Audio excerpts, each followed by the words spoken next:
Wel, mae'r beirniad Gerard Blanford o Ledbury yn Swydd Henffordd wedi mynd nôl ymlaen wan fwy nag unwaith. Ac mae rhaid i ni weid, mae welon ni nhw, chi wedi gweld nhw gatren pasio, mae wedi tynnu'r glas Brydeinig allan. Ac mae wedi tynnu'r limos allan ar Henffordd. A mae rhaid ni gofio, mae teitl y gystadleuaeth yma ydy gwartheg y dyfodol. A wedaethoch chi, barn personol di hyn, mae'r ddwy heffer Henffordd i fi yn edrych cystal a dim byd go gyfer ar dyfodol. Dwy heffer wych, dwy heffer limo wych, gwych iawn, a dwy heffer les. Be eith amdano tybed? A ddaw gwartheg dyfnaint allan eto. Mae wedi tynnu nhw agos at y pethau yn dydi? Cytuno llwyr â chi daim, mae'r ddwy heffer Henffordd, maen nhw'n tynnu llygad rwy'n dydi. Beirniad yn dewis Festerfer, wedi dewis par o wartheg Henffordd. 1, 2, 3. O, mae wedi gadael i ar dair tri bryd. Neu na, mae e'n dal i gerdded rownd y gwylod co. Ac mae rhaid ni weid, mae wedi bod yn gystadleuaeth wych i orffen 4 diwrnod o sioe o didog. A dwi'n wedi cael modd i fyw ers bore dydd Llun yn Cylchoedd y Gwartheg yma. A dyma nhw'r Simmentols sy'n dod allan o'n. Dyna'r 4 bryd wedi dewis allan. Ac mae beirniad Mr Blanford siŵr o mynd i ddeud gair wrthon ni nawr.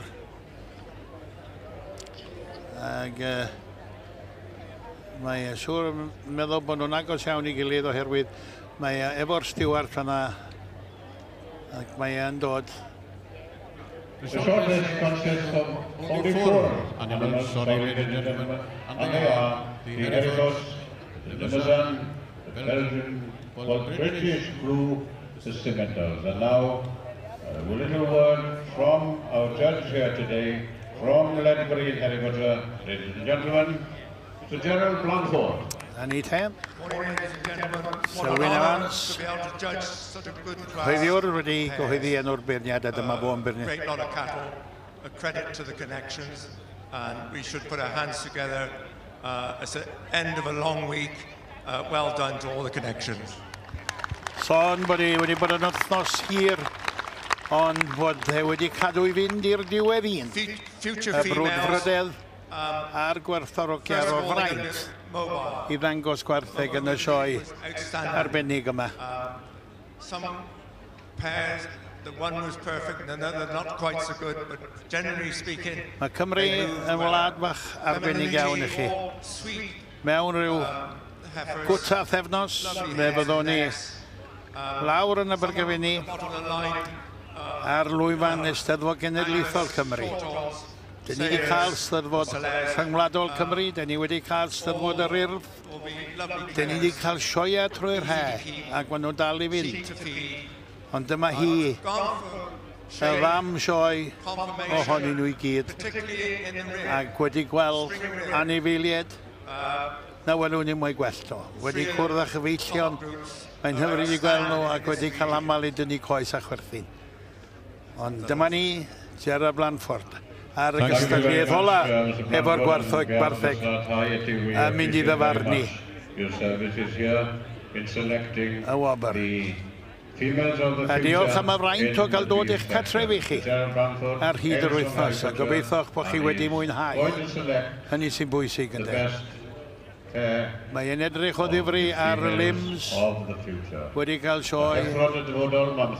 Mae e'n wedi edrych ar y gwartheg glas Prydeinig sydd yn bar.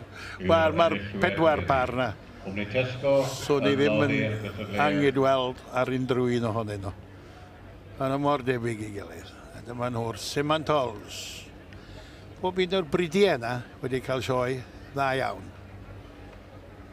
A gewn ni weld symud yn ysgeiddig i lawr. Y bryd limousine sy'n tynnu llygad pawb pob amser.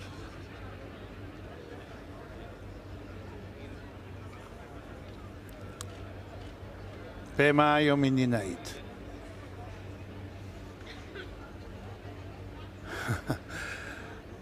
Yn anodd. Y cynulleidfa wych yma o ddwrnod diwetha'r sioe. Rhai, gan i gyd ymdeimlo ar rheini sydd wedi methu dod o achos cyneia ac ati. Dyn ni'n gwerthfawrogi bod hwnnw'n un o bethau mawr ym myd y ffermio ond ydy. Mae rhaid wrth cael logor y geia. Neu fe dim siap na ni. A dyn ni wedi methu'ch cwmni chi. Ond hei lwc wrth blwyddyn nesaf. Byddwch chi'n dod yma am y 4 diwrnod ydy. A Lims!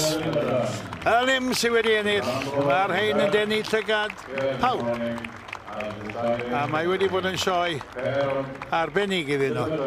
A mae'r gwartheg glas Prydeinig ac wrth gwrs teulu'r Alfords neu Alfords yn mynd ar pencampwriaeth gwartheg y dyfodol fyna. A'r glas Prydeinig yn ail. Mae'r rheini'n dod wrth. Wel, Rhys Willis Chapel gyda ni gynharach bore yma a Kay Waterett yn mynd ar glas Prydeinig ardderchog.